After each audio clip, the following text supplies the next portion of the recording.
Pabor sa paglilibing kay dating Pangulong Marcos sa libingan ng mga bayani ang byuda ni dating Vice President Salvador Doy Laurel.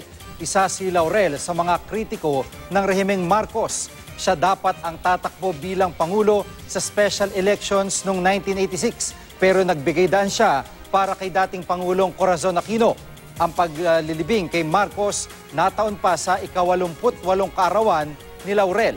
Ayon kay Ginang Celia Laurel, personal niyang opinyon ang tungkol sa pagpapalibing kay Marcos sa libingan ng mga bayani. Hindi raw nito sinasalamin ang opinyon ng buong pamilya Laurel. It is time that we recognize him for what good he has done.